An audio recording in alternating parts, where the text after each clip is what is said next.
Riley Post of West Point, who is going to conduct our second and final leadership session. He was very, very well received by our last cohort, which means that we know we're bringing you a quality product. I hope you enjoy. Thank you.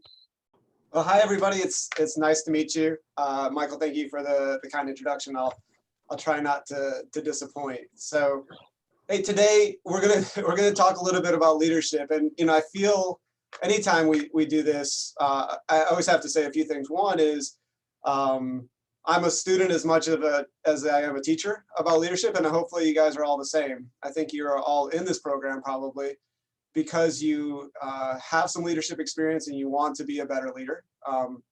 And so we're kind of walking that path together. And I'm going to share with you some perspectives that I've gained through about 20 years of military experience. But those are a single sort of perspective on things. And so I'm really hoping during this conversation that you bring yours in, because I think each of you probably brings something different. And I think that is one of the real values of this program, is that you're learning more probably from each other than you are even necessarily from any individual presenter. So before we get too much into that, I always think it's helpful to know a little bit about the person who's talking to you. So I'm going to share my screen and get a few slides up here for you. If I could just get a confirmation that you guys can see a screen that has somebody climbing a mountain. All right. Roger that. Yes. Yep. Excellent. Okay. So this is a little bit about me, and it is a little bit chaotic picture because that is a little bit me as well. So just yesterday, we came back from a 2-week vacation in California where we got to see all the national parks. And so the top 2 pictures are taken from my family in Yosemite National Park. And when you come to the United States and get a chance to visit, I've been to a number of the parks. That's one of the most amazing. So my wife is there on the left with me. These are my kids on the right-hand side. And you may note that some of them, they all look a little funny, but that's sort of them. And so the young boy on the bottom and the one in the yellow is from Congo. Solomon in the Green Bay Packers jersey in the back right is from Ethiopia. And Ethiopia is actually a place that Darren Hudson, one of your people you've probably interacted with so far, in the bottom left. That's a trip that we took to Ethiopia with some students from both West Point and Texas Tech. And then just a little bit of background on me from an academic standpoint is I went to West Point as a young man. I studied at Oxford for a couple of years shortly thereafter, and then just recently completed my doctoral degree in leadership and learning from Vanderbilt. So got some experience, got some sort of academic perspective on it. But again, more of a student than a master, I would say at this point. So with that, before we get too much into the material, I actually wanted to open up a quick question or discussion about, I think you've had one session and it was on adaptive leadership. Would anybody be willing to kind of give me the rundown on what you learned during that session or some things that stood out to you? Because I think that's going to apply quite a bit to what we actually talk about today. It's hard to talk about leadership in a modern context without talking about adaptability. So I'd love to hear from anybody who might have some thoughts on what they took away from the adaptive leadership session.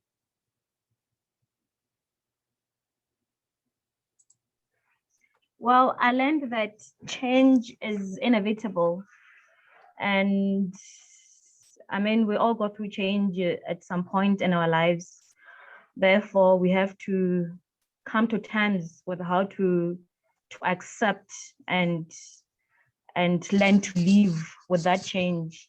It might be good, it might be bad, but ultimately, we have to deal with it. So we have to teach our minds how to deal with the whole change and try to adapt to the changing situations.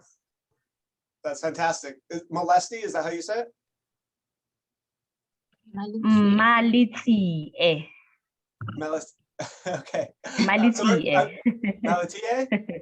Yes, that's I'm sorry I didn't get it right the first time. So you talked about the ability to be adaptive. Would anybody like to add on to that about how they thought about being that? So what sort of steps or what you took away that might help you be more adaptive in the work that you do?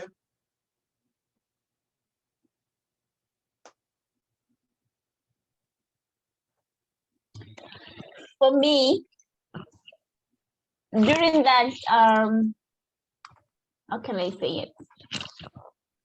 During that session, I began to think a lot about my focus projects, because in my focus projects, I'm going to bring in technical skills that my fellow colleagues don't have. So I need to understand that they may not understand certain things as fast or as quick as I will. So I needed to be patient with them. Thank you. Yeah. So patience, a valuable skill for parents and leaders. So thank you for that. I think that's probably one that's hardest, and it relates a lot to listening too, is being a good listener and being patient. Good. Any other thoughts or any other things that you'd like to contribute as we get started here? Yes, actually. Hi, my name is Zara. Hi, For Zara. me, the component that really stood out is leadership voices, like listening to voices from below, which actually talks about inclusion, and then considering marginalized population, listening to the opinions of people who are left out, and then ensuring that all opinions really matter. So as a result of this session, I actually had to go back to my focus project and then add a lot of components to ensure that while implementing the idea, a lot of group are carried out, especially the marginalized population in my area, children, women and girls, people that are disabled, people that are from minority groups and all that. So this is what stood out for me. Over. Yeah, Zara, thank you. I think that's, you're going to see that come through a few different ways as we talk here, is the listening, and to be adaptive requires that you're willing to listen to other opinions, and not just those of people that are sort of in charge of you, but those underneath you typically have at least more and oftentimes better ideas than what we do, and certainly more than any individual can. So. And I think Zara actually brought up another point that I wanted to mention as we get started here too, is that I understand you're doing focus projects. And so as we go through this, the first part that we're going to go through is a little bit more of sort of a constructive way of thinking about things and why it's important that we build trust within our organizations if we want to be effective leaders in a complex world. And so I'll try to motivate that a little bit with, I wouldn't call it theory, but maybe a framework of thinking about it that comes from a book that I really like, and we'll talk about that. The second part, though, is going to be entirely based on behaviors. And so what I find when I attend leadership seminars, it's really sometimes enjoyable to sit and listen and think about leadership perspectives and theories. But what helps me come away from these with something useful is if we talk about behaviors. And so what I would love for this to turn into is that by the time we're done with this, you see some of the behaviors that I highlight. You think about them in terms of your focus project, and you're able to bring a few of those behavioral changes that you may want to make either for yourself or your organization, and you bring that into your focus project, and it helps with sort of the action part of that. So I really like to focus on the action part of it, but we'll do a little bit of thinking ahead of time, or in the first part, about why we need to do that. So anybody have an idea of what I might be showing a picture of here? Does anybody know what this is? The army. Battle formation. Yeah, so it is a Roman phalanx from back in the time of the Roman Empire, which covered most of all of Europe into the Middle East, North Africa, and pushing into Asia some during the around the time that Christ was born. And so they were a very effective army, and the way that they fought was in a very orderly fashion. They had these ranks where the people in the front had a very specific job, that was to provide protection and to use their weapons for stabbing. Right behind them were people who would throw spears, And then behind them were the archers. And these formations would fight against other formations that may be similar to this. And really it came down to about precision and following orders and being very specific about each person doing exactly what they were supposed to do and knowing in advance what that was supposed to do, because they were facing a very scripted fight in a lot of ways. They knew how the enemy would fight. And so they had a very effective fighting technique with these phalanxes. It dominated warfare for quite some time because it was very controlled and structured. I want to contrast that a little bit with this picture here. Anybody want to take a guess of what this picture is? I think it's those things that soldiers use at night to see when it's dark. Good. I see parachutes. Good. Okay. Any idea what those bright lights are up at the top? Probably a plane. Yeah. So those are actually very dim lights on a plane that when you have your night vision goggles, you can see much more clearly. And I take this picture. So you guys got it right. This is a view through a night vision goggles of an airborne operation. And so what happens in an airborne operation is complete pandemonium, basically. Once you jump out of that airplane at night, it's really hard to know where you are, where other people are. When you land, it's usually not gracefully. It's usually painful, and you're spread out all over the landing zone, and it is chaos. And everybody's sort of on their own. You're all trying to get the same thing done, but you're on your own. And to me, this represents a very sort of complex environment, and the battlefield today has become much more complex. And so, I'm going to spend some time talking about it from my perspective, but I want you to think about as you go through this presentation in this session, is your world more like what I showed you first with the Roman phalanx? Or is it more like what I'm showing you now with a nighttime airborne operation where things are constantly changing and you can't know everything that's going on and you don't know what the challenge will be next? I know in my life, whether it's in the military or just in other important things that I'm doing, I have a feeling that things are much more like this, where I don't know what the next move is necessarily. And I don't know exactly where I need to have my team positioned, but I know that we're going to have to respond and I'm going to have to rely on people. So I want to give you a little bit of a framework for thinking through how we might respond to this differently than we would respond to the phalanx. And so when we think about leading in complexity, before we get too much into this, I do want to highlight where this is coming from. So this is a book called Team of Teams by Stanley McChrystal, and he is actually a retired military general who's done some thinking about this. And he led one of America's most elite forces, and this is how he did it. And so I think it's a useful construct. And so when we think about complexity, there's a few things that you need to be effective in a complex world. One is you have to be really fast, right? So, and whether we can think about this from a business perspective, and let's think about maybe technology specifically. If you are not innovating quicker than your competitor, you'll just be out of business. In the military, if you are not able to communicate and move quickly, you're going to lose that fight and potentially that war. But the ability to move quickly and to respond quickly relies on interdependence. And so we see this in the military through all kinds of new communication equipment. You probably see this in your world, and that there's a lot of interdependence between your organization and other organizations, or within your organization, there are a lot of teams that rely on each other.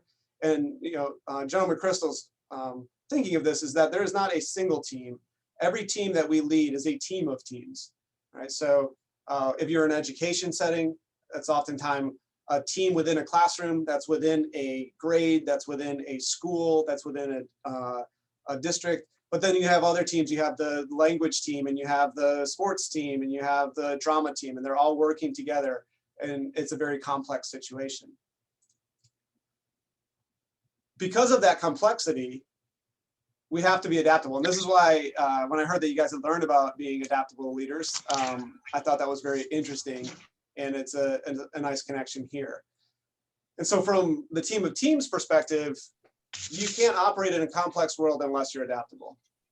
You have to be able to do that. And there's two things that are important in this construct. One is empowered execution. Anybody have any idea what McChrystal may have meant by empowered execution?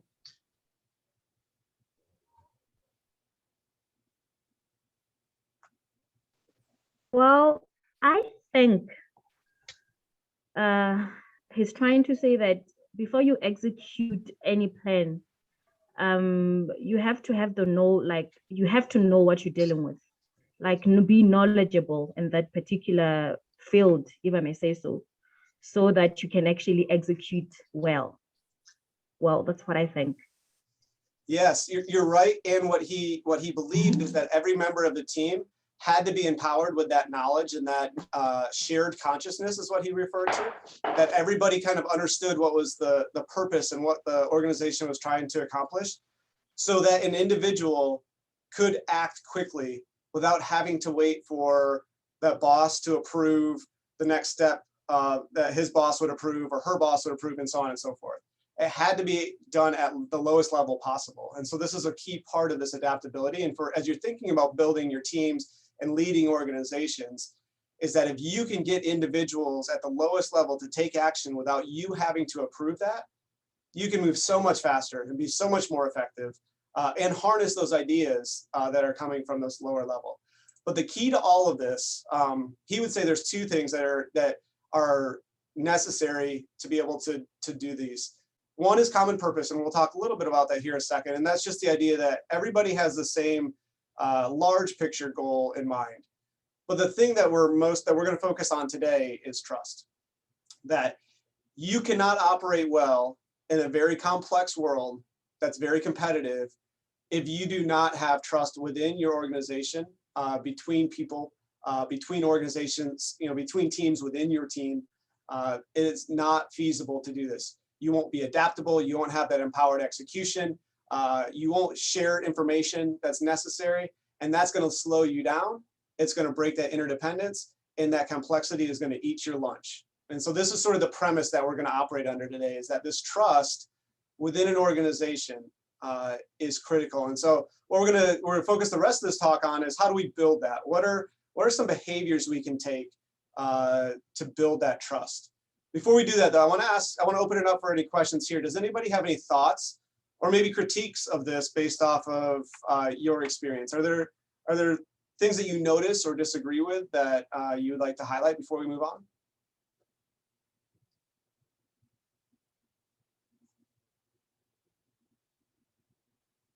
All right. So then you weren't shy. All right, that's fine. We're actually going to break out into a little bit smaller groups here in just a second, and I think Michael's going to do that. And so you should have a trust behavior self-assessment.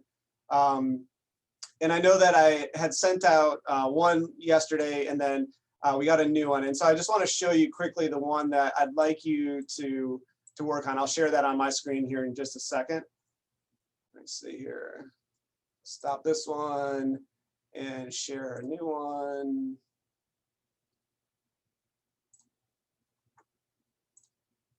Okay, so this is the form that we're going to use today. Can everybody see the personal action plan for building trust relationships? Yes. Okay, great. Yep. So I think Michael posted it on the website. I think also he emailed it to you. And all I'd like you to do is take a couple minutes on your own. We're going to break out into small groups here of about 4 or 5, something like that. I want you to go through these behaviors, and we're going to cover these in detail. So don't worry about fully understanding the nuances of it. But I want you to look at the trust behavior. So we'll take the first one, talk straight.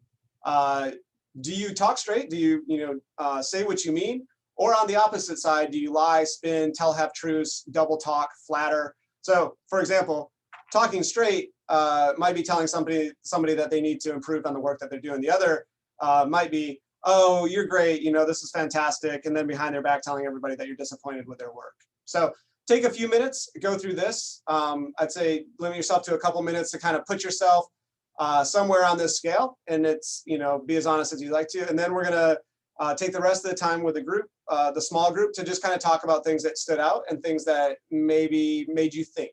So as you go through this, just answer the question, what did I notice about this, or what stood out to me, sort of the speed bump approach. So with that, Michael, could you break us out, or break us out into groups? And let's do this, let's call this for 7 minutes, please. If I could get a 7-minute breakout, please. All right, I'm gonna go ahead and assign, but bear with us because we're going to be moving some people back into the main room as one of the breakout rooms so that we can make sure and record.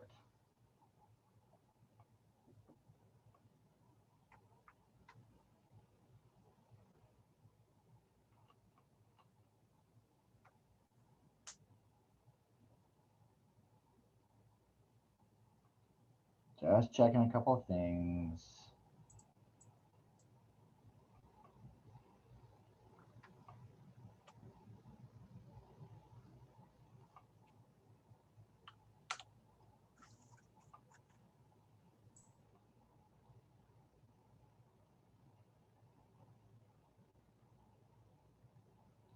All right, go ahead and move to.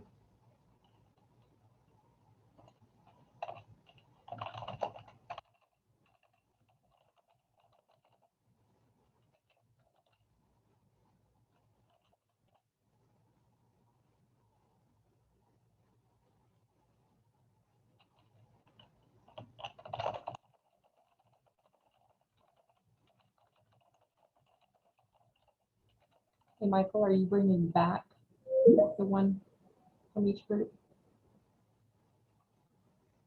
I think as long as you're in a room with people, it should be recording that room, right?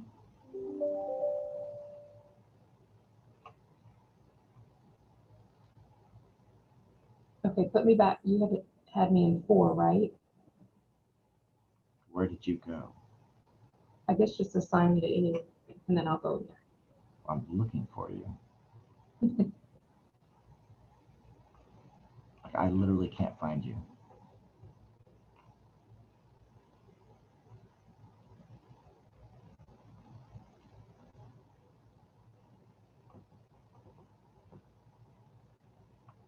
I mean, I'm serious, I really can't find you.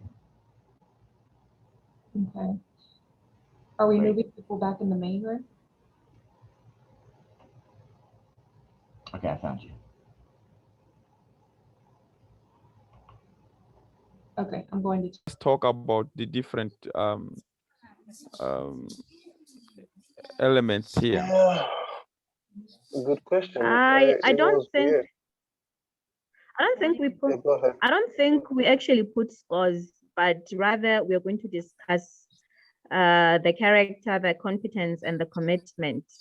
So as our moderator, Andre, maybe you can actually talk to us and ask me, Ian, Jerry, or Lydia to talk Oh, well, the character, competence, and commitment.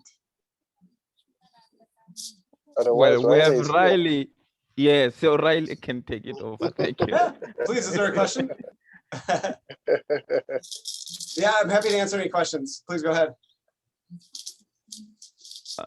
It's like, how should we proceed with this breakout room? Thank you.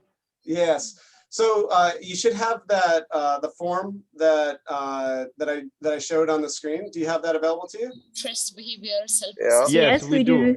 Yes, we do.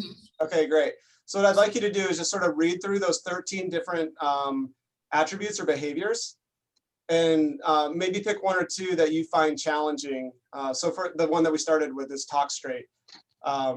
It may be challenging to be honest with people in a way that doesn't, either isn't hostile or that creates the outcome that you want. So that might, but for other people that might be easy. It may be that, I like telling people exactly what I think. And so kind of read through those things, that the behaviors that we're going to go through that I think help build trust, and pick 1 or 2 that might be a challenge for you or that you think are especially important. Does that make sense? Yeah. Yes, it does. It does. It does. Okay, great. I'm going to hop around to some of the other rooms. All right.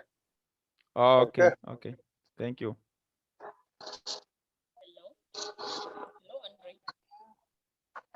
Yes, I'm here. I just missed what Relay said. My internet. Can you repeat for me before Yes, we go into discussion? sure. So we go through these different how can I call them features to build trust in relationships.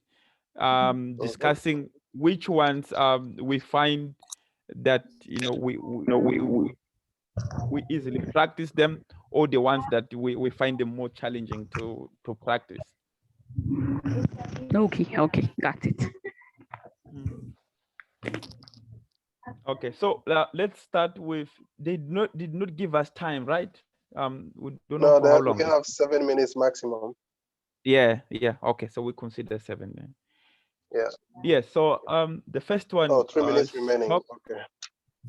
3 minutes. Okay.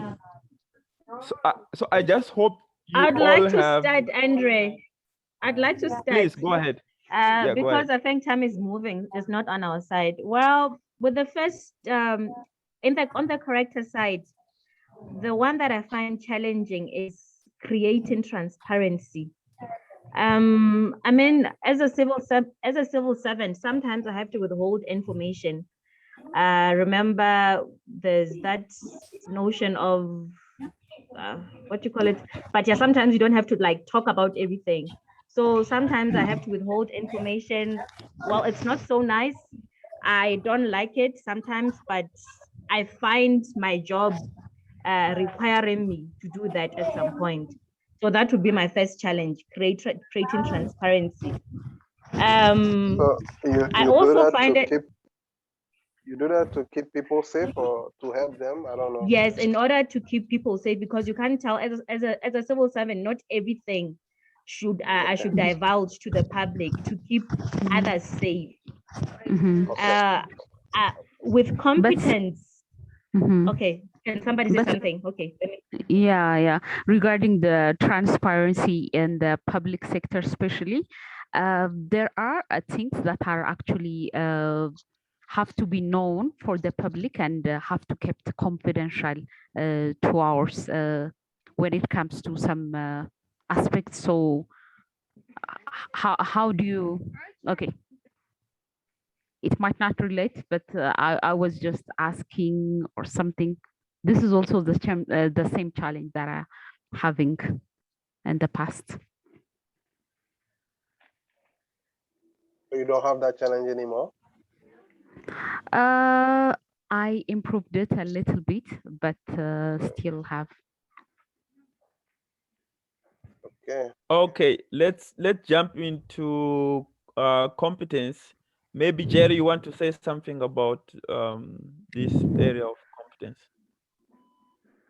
Yeah, well, I'm just going through it, and I say my challenge is to confront reality. Sometimes, it's not easy to confront reality because you face some things where you like, no, this can't be real, and then it affects your job. But then I've been working on it, and it's getting better.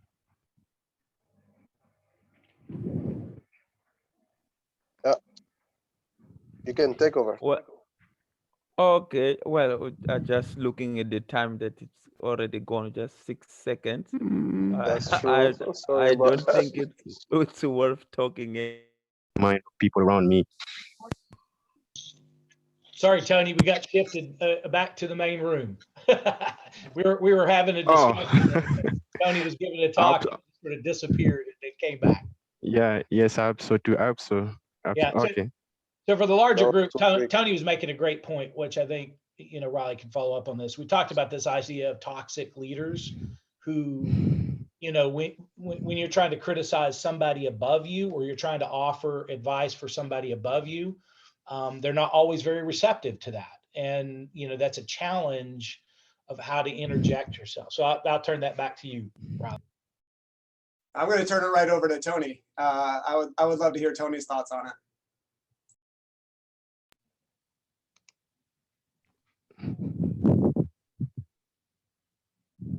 Tony, would you be able to just quickly kind of summarize your thoughts or what you had brought up in your small group? Yeah, thank you, Riley. Yes, I was saying that, okay, the problem that I've been facing so far is that, most of the time when I raise some issues, I discuss some issues regarding personal development, leadership, or any kind of issue, people who are very close to me, like my family, my close friends, people who are very close to me, for them it's very, very difficult to understand me, to get the message, even I'm right, but for them it's like, like for my big brothers, for them I'm still that young, that young young brother that they used to see some years ago. For them, even the message is correct, is right. For them, it's very, very difficult to catch that.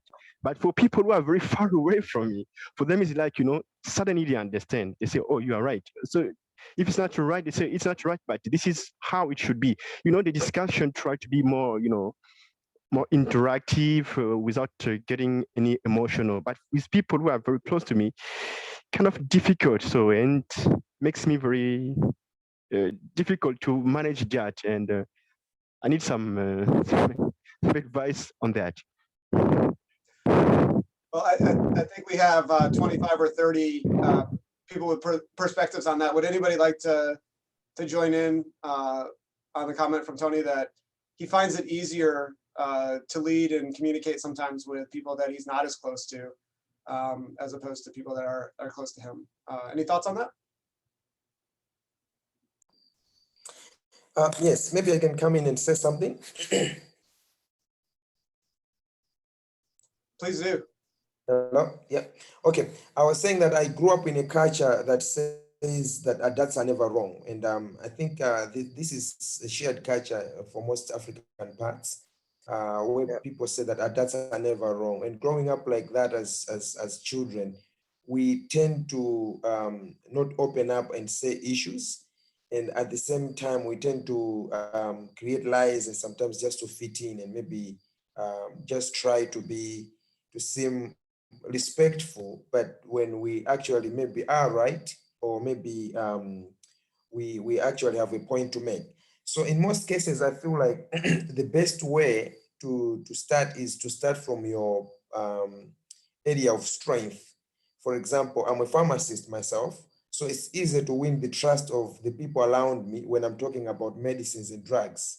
And once they see that I can actually have something to offer, it's easier now maybe to engage in other areas of life. So I think that's what I have to. Thank you, and over. Yeah, that's a great perspective, and that's something that we'll talk a little bit about here. Is we build trust in some ways by being excellent. When we do things really well, when we do some of those small things really well, that tends to build trust for bigger things. So I think that's a great perspective. Any other thoughts? Offense, you have your hand up. Yes, thank you for the inputs, and hello to you, Riley. I think it's the first time that we are, I'm interacting with yourself, or some of us are interacting with you. I just want to agree with the point that it is actually easier, but what happens generally is that in any organization, you are bound to build friendships. And I think that's where it becomes even more tricky when you have to separate your professional relationship from your personal relationship. And it's something that in a team, it can either make or break that team, because how you deal with confrontation with those that are deemed to be closer to you vis-a-vis those that are not so close to you, will give a certain perspective of who you are as a leader, and it will either motivate or demotivate your team. So I think it is important that even in our friendships within organizations, that the friendship must be kept strictly as the friendship. And that's what I always try to avoid, that I do not discuss work or politics with those that are directly close to me, so that we don't end up in the same space. And when one is pitching an idea, it looks like this was a predetermined idea or proposal that we had dealt with wherever that we had met in a social setting. But yeah, it is indeed a difficult thing to navigate around. But I've had family members from an NGO that I was at. I had two older family members that were also part of the NGO, and for some reason they ended up becoming my biggest headache. And those clashes at that level carried over even into the family setting. Thank you. Yeah, thank you for that contribution.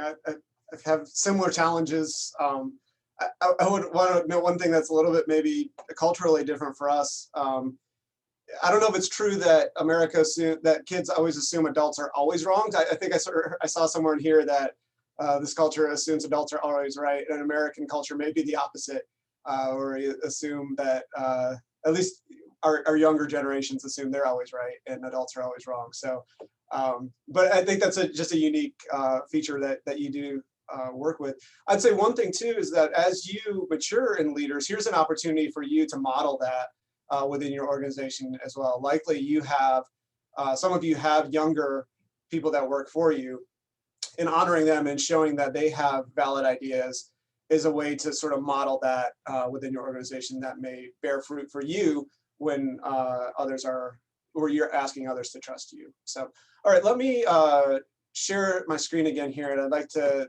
get us going on a couple other thoughts. So can we see the slide that says building trust relationships? Yes. All right, great.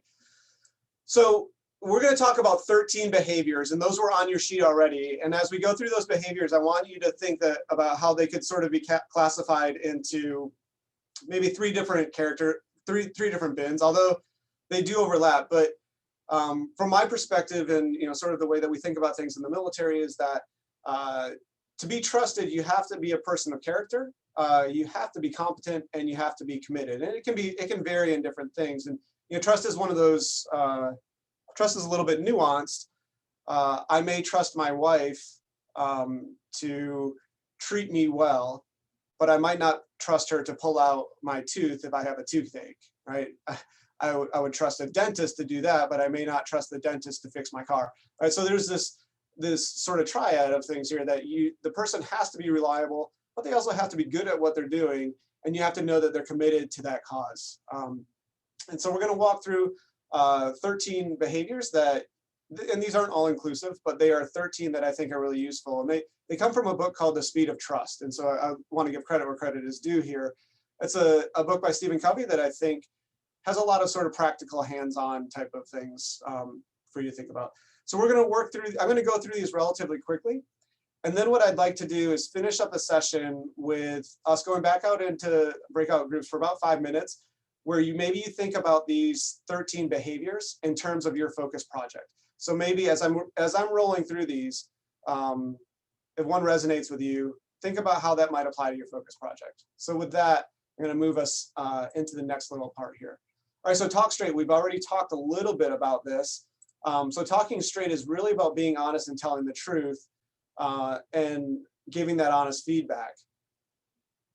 Sometimes it's not necessarily the opposite, but the counterfeit. Sometimes talking straight is supplanted by saying things to get what you want, as opposed to being honest. Right? And we're around people that do that all the time. They tell you something to get what they want, as opposed to telling you the truth to get a better outcome.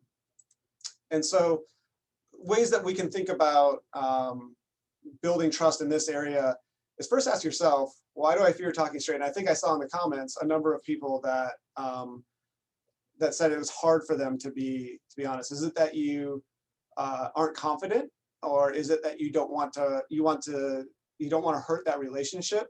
And so I think that's just something that you need to think about internally. And get to the point quickly. If you're going to have a frank conversation about performance, just be honest, just be direct with them and say, hey, be factual and say, this is what I need, this is what I've observed, and this is what I think we need to work on. And then involve others. If you have a good team that can be a part of those conversations without it being accusatory, then that's a healthy behavior. All right, so demonstrate respect. And I think this is the reason I put these up here is that whether you're Christian, Islam, Buddhist, or none of the above, this is sort of a truth that seems to be universal, is that you want to be treated in ways, you should treat other people in a way that you want to be treated. And you know, somebody once said, I learned everything I needed to know to be successful in life in kindergarten, or the first grade that we're in school. And this is probably one of those things. All right, so you know, the genuine behavior is that you care for others, and it's not about caring about them because they're useful to you. It's caring about them because of who they are. You know, it's easy for us to fake that. It's easy for us to be kind, but not only to their face, but not be, you know, when they're not present. And so some things that the janitor rule. Think about how you treat people in your organization that are sort of on the bottom rung. And in American culture, the person responsible for cleaning up the building is oftentimes, the janitor is oftentimes considered in that, you know, category.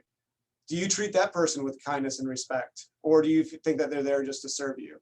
So, you know, that can be a reality check. And even sometimes in hiring interviews, I'll ask people, what's the name of the janitor in your building? And that's usually an indicator, like, do they actually care about that person or not? Can you name the person who cleans your building? So you know, there's a lot of times it's just small things, and then you know, putting that energy into existing relationships. All right, transparency. I think I've seen this a few times, or heard this a few times from people, is the importance of creating transparency. And this goes closely with this idea of being honest, right?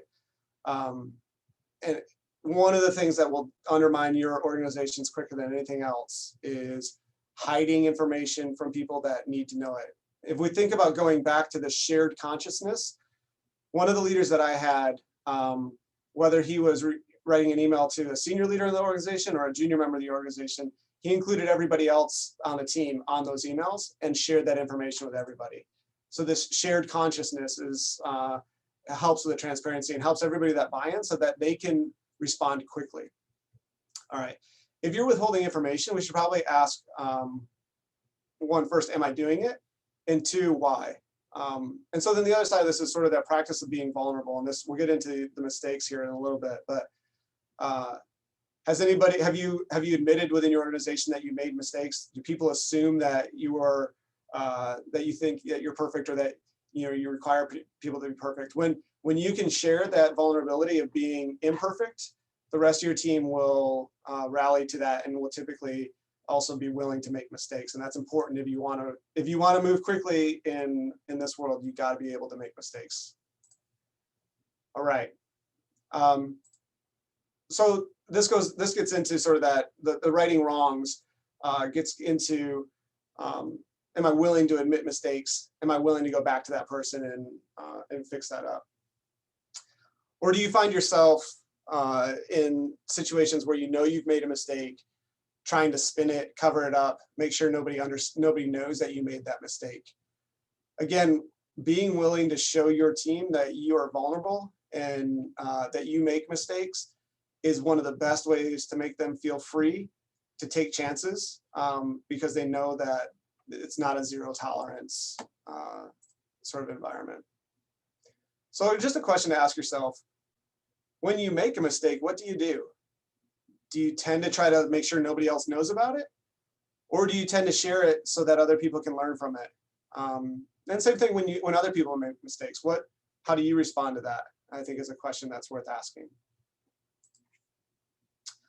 All right, loyalty. This is one that probably is easy to show loyalty to people above you. The thing that I think is important is to show loyalty to people that are on your team and, you know, quote unquote, below you.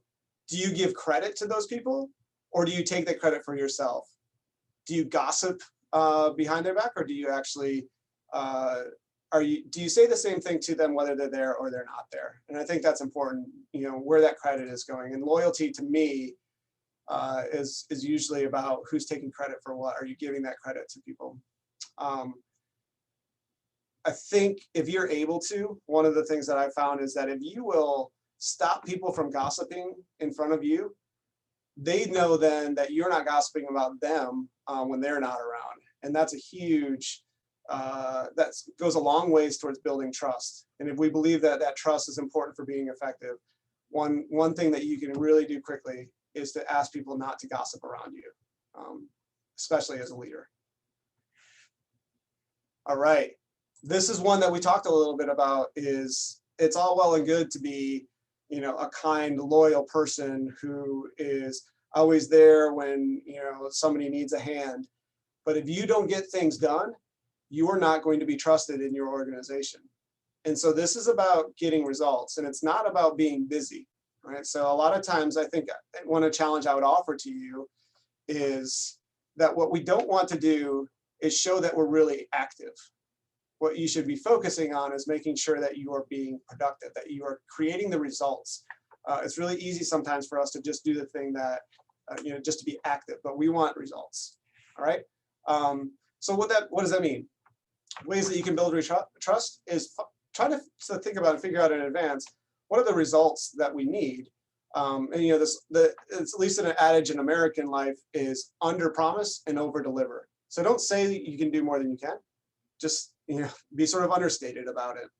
And then I think we've all been there. If you're able to sort of anticipate what needs to be done and do that before you're asked, that's sort of the, you know, everybody wants a worker that can do that. And I do see a few comments in the side there about the slides. By all means, I'll get these slides out to you guys too, so you'll have those available to you. All right, so I think one of the things we opened up with at the beginning of this conversation is this need for growth, right? Is that, and I think this probably resonates with everybody in this group, is don't assume that you've arrived. You have never arrived. We have never arrived.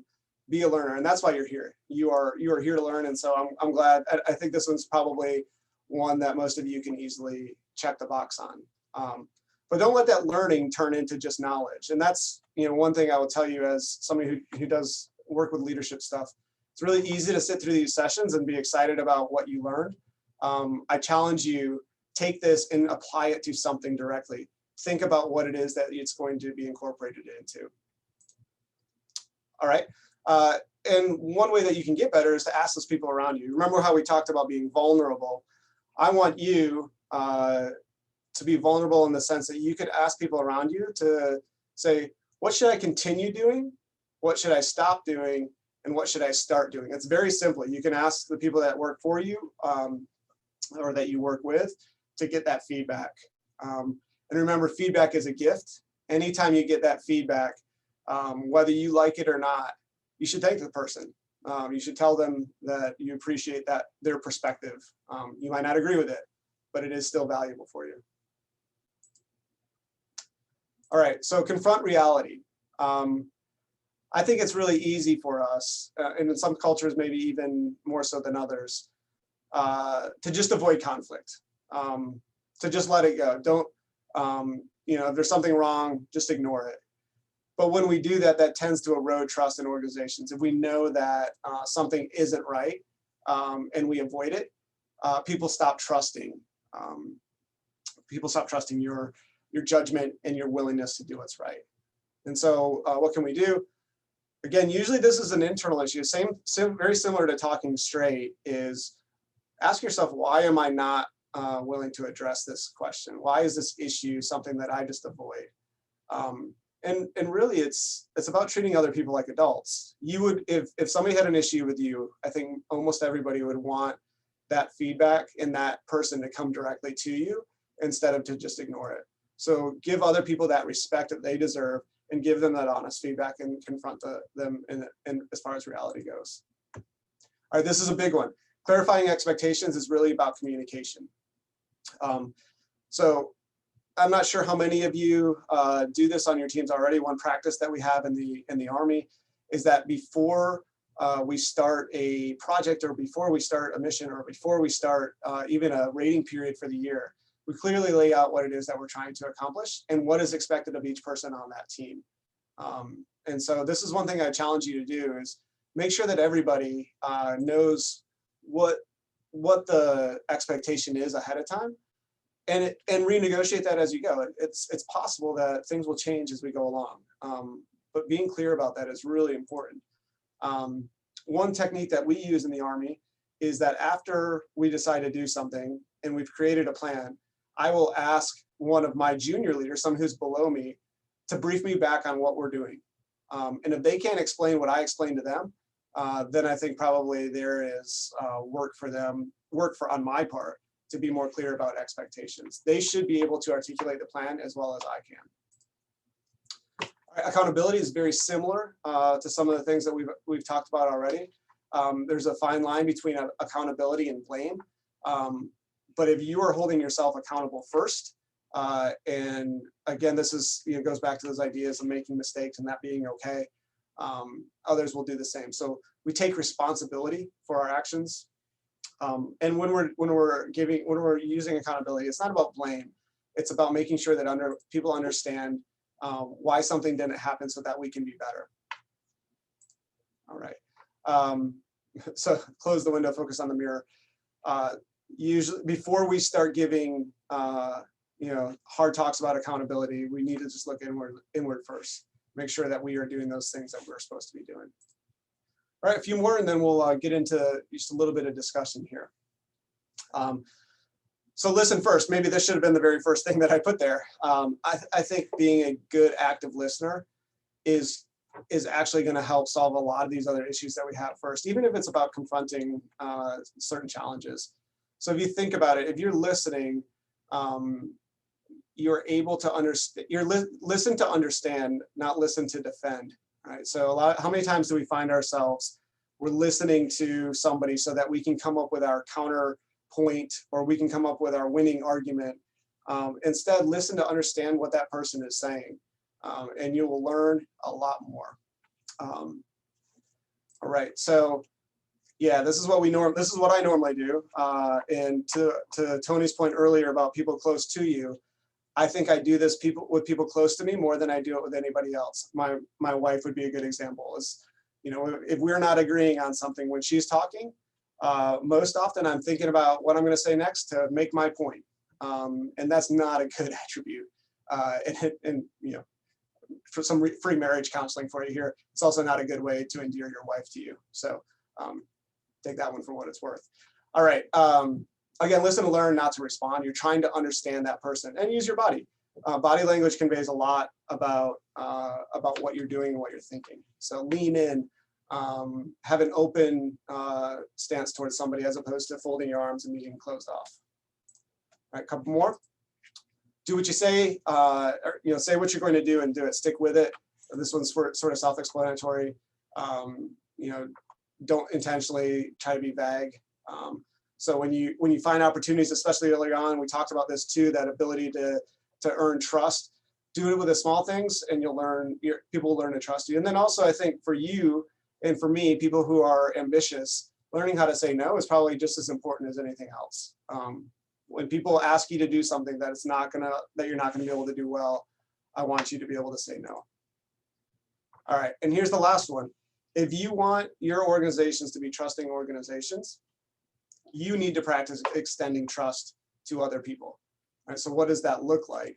That means taking some risks sometimes. So for example, in my line of work, sometimes it will mean letting somebody who's a little bit junior plan a mission or plan a project and letting there be some mistakes. And being okay with those mistakes because it's a learning opportunity. There's times where we can't do that, but extend that trust and let people make mistakes and help coach them instead of just doing it yourself instead. Supervising or micromanaging is not what we're looking for. All right, so remember we talked about at the beginning of this, we want to be fast to operate in that complexity. And to be fast, you have to have individuals at the lower part of your organization that can really execute, not need to get permission and then execute. So that's the key. All right, so I know that we're coming up a little bit short on time. And so instead of going into a small group, what I'd like to do is just stay in this large group for the last few minutes here and ask if any of those things that we just went through, those behaviors that we just went through, resonated with anybody with regards to their focus project. And I know we went pretty quickly through them, but I think some of them I saw in the chat, some of them were there. So at this point, maybe I'll just open it up. Did anybody see something, a behavior that they think they might incorporate or change in their focus project?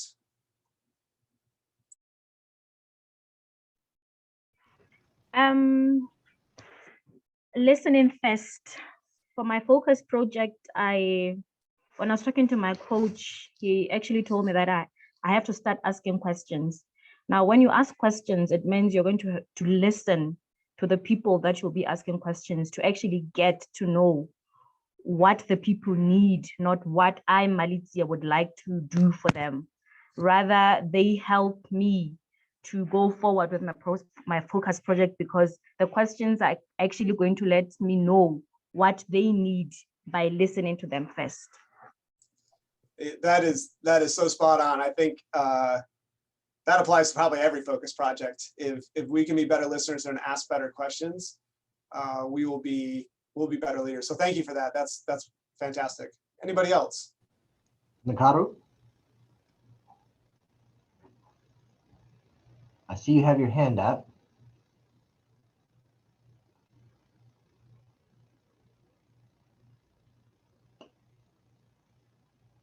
Okay. Yeah, myself, Felix. Please. Yeah. Number 9, clarity expectations. I think I'm going to add this on my focus project because there are expectations on both sides, from myself and also from the beneficiaries of the project. I'm doing something to do with planting of trees at the household level. So I have to play my role in terms of making sure that I put this into perspective. And also those, because it's something that requires an action of the people the people in the community. They too have to understand that they are expected to plant these particular trees. So I need to make sure that there is it is stated clearly, both to myself and also to those that are going to be direct beneficiaries of this project. So thanks for this. So Felix, you actually brought up a great point, is that by clarifying expectations, you're first required to clarify them in your own mind. Before you can give that guidance to somebody else, you have to do it first. And you highlighted that nicely, is that it helps you think more clearly if you're going to be intentional about highlighting them for the rest of your team. So thank you for that. I think that's a great contribution.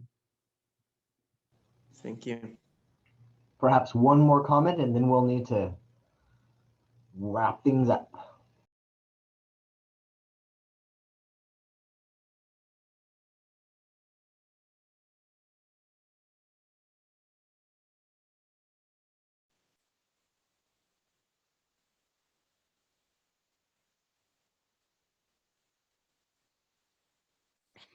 Well, obviously, I think for everybody.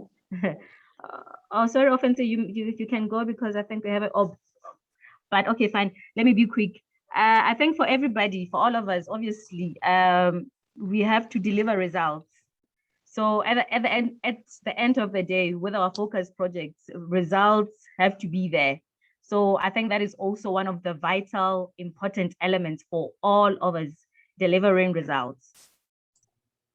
Yes, thank you. And I think with that, again, being clear about what those results are. What is the outcome that you're hoping for? And if you're clear about the outcome that you're aiming for, I think your projects will be more focused. Your focus projects will be more focused on outcomes as you go along. So, Michael, I'll turn it back to you. Just shortly before I do that, I want to say thank you. In the email or in the slides that I'll send to Michael and he'll get out to the group, it'll be my email. If you're interested in reaching out, having a conversation, that's fantastic. I do live near New York City, so when you get to America and you come through West Point, I would love, or come through New York, I'd love to have a moment to grab a meal or a drink or just say hello. So it's been fantastic, and thank you for your participation today. I've learned from all of you. I appreciate it. You all did. Thank you, Riley. This was really great. Thank you all for your participation. I want to echo Riley. At this point, Maria, if we can go ahead and stop the recording. this